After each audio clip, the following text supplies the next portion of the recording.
What do you get when you cross an old arcade classic with an April Fool's Day announcement that had people scratching their heads more than someone attempting to understand the humour of Rick and Morty? You get a genuinely fantastic game against all odds. It seems like Atari knew this project had potential, so despite the fact it may have initially started out solely as an April Fool's Day joke, I suspect they realised whilst working on the trailer that they had a really innovative idea on their hands, and decided to follow through with making it. So for a quick 60-second overview of the game, Pong Quest is a bite-sized RPG where you walk around as a paddle in training, getting into random encounters as you explore the kingdom and its various dungeons. You level up, get stronger, and unlock a variety of perks and upgrades. What's unique is that the random encounters I mentioned are all variations of Pong. Pong with upgrades, Pong with special modifiable balls, Pong with unique gameplay gimmicks and victory criteria. There's a lot of different kinds of Pong in this game. Most battles will involve you whittling down the health bar of your opponent, so even if you can't hit the ball past them, you can reduce their HP to make sure games don't go on too long. Just watch out, if you miss a ball on your side, you'll lose 5 HP on yourself, as well as 1 HP you lose every time you hit the ball. But don't worry, there are multiple ways to restore HP, so it really does play like a regular RPG and not just a war of attrition. Most of the depth of the gameplay comes from choosing which balls to activate at which times, as you can hold a selection of powered up balls that you can activate at any time, so you cycle between them and choose which to deploy. Your paddle will then change the active ball into the one you've picked out upon contact, and the power-up will last a set amount of uses before it defaults back to the normal ball. You'll go around dungeons, fighting enemies that wander the map, Pokemon Trainer style. You'll complete puzzles and explore the dungeon like you would in Enter the Gungeon or The Binding of Isaac. And you'll level up, unlocking new perks and customization options. You wouldn't think you can customize a paddle too much, but you have various clothing and skin options across multiple genders, so that throughout the game you can really turn your 2x4 block into an 8 out of 10 Goldilocks. There's a sizable amount of customization options, and they all have so much charm to them, especially these cute little faces. I mean, just look at them. In total you'll have 37 skins, 84 hats, 46 accessories, 82 suits, and 58 kinds of balls to play with. A Jezebel's wet dream. The visual acuity doesn't just extend to your character, but also the world you'll be journeying through. For example, at one point I stumbled across a locked chest. Instead of having to find the key through trial and error, they had the foresight to give the enemy you needed to battle the key, a little key visibly dangling from his belt.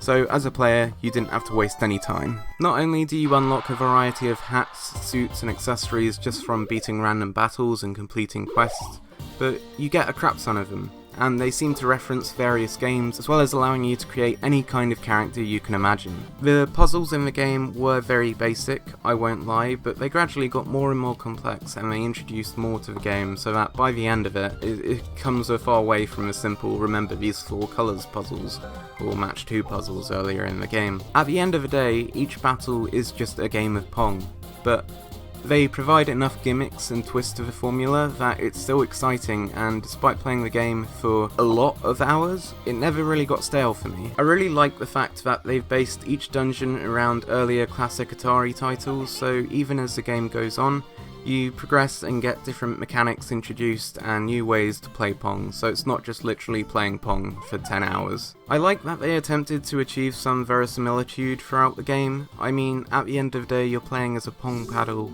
and your king is just a Pong paddle, and there's only so much you can do with that. They've attempted to lay some humour throughout the game as well. The puns aren't necessarily as good as, say, Animal Crossing or Enter the Gungeon, but they tried, and it did get a few smiles out of me at times. Also, this game is chock-block full of cliches, and they've done it intentionally. It's a very typical RPG, and yeah, they've got the Pong aesthetic to it, but otherwise it's a very basic game, with a basic universe, basic puns and a basic story.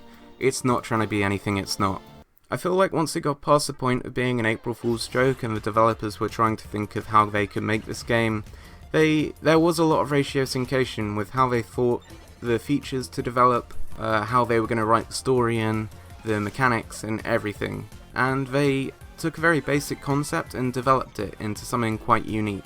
The game has a suite of multiplayer options, whether you want to play classic Pong locally, if you want to play the souped up RPG version of Pong locally, or you can go online. I tried to play against players online, but due to the fact I was playing an early release review key of the game, I couldn't really find anyone else trying to do the same thing. Servers should be up once the game releases properly, and it should be easy enough to matchmake. The interface is really simple and easy to use, so I think matchmaking will be a breeze. One of the only parts of the game I would really criticise are the controls. Keyboard and mouse just didn't agree with me whatsoever.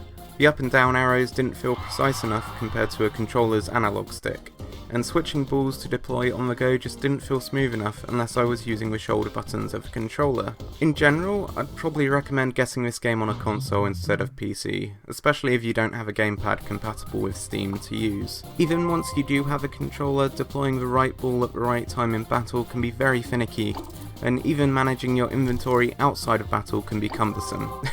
I can't believe I'm referring to a simple game of Pong as a battle. What a weird time we live in. What impresses me the most with Pong Quest is the overall quality and level of polish.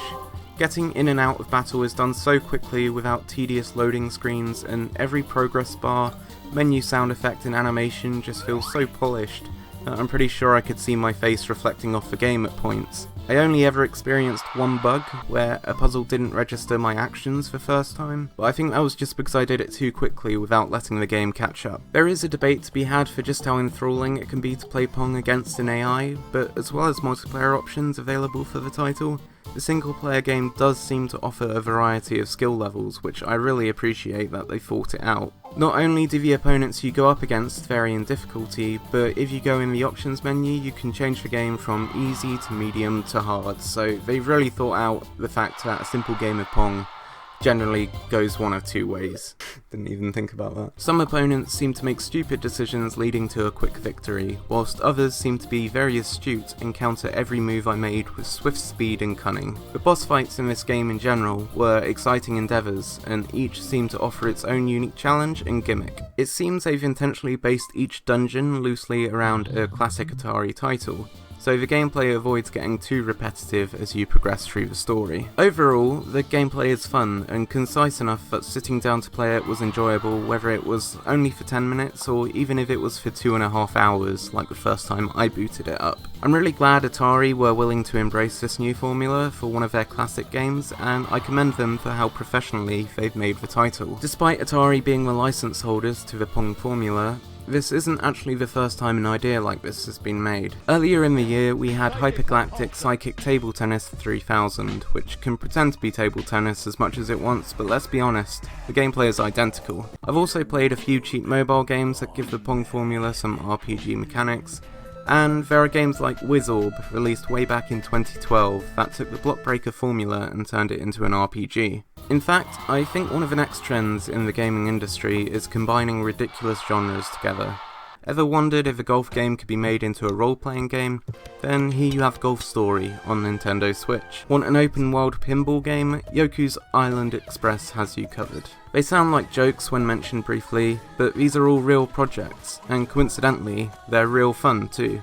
Which brings us back to Pong Quest. It's hard to know exactly the developers' intentions when making this game. Interviews about the project seem to be basically non-existent, which suggests this really was meant to be just an April Fool's joke. It seemed to get announced out of nowhere, and there's very little information out about the game. In fact, after searching around the internet, the earliest mention I can find of the game was on the 31st of March on gamespress.com. An aggregate website for all press releases that have been released across the internet. This was just a day before the trailer was revealed on April 1st, and only a couple of weeks before the game was fully released. If the game interests you, then it's available now on Steam for $14.99, and it will be coming to Xbox One, PlayStation 4 and Nintendo Switch later this spring. If you're willing to exhaust its content, then I'd say it's definitely worth the price. In fact, it's crazy to think that we've come from a generation where Pong would be released on an Atari for the full price of a full retail game cartridge. And now you can get a game with 20 times the amount of content for a fraction of the price. I'd give this game an 8 out of 10 rating, as it achieves everything it wants to, and achieves it for a very reasonable price.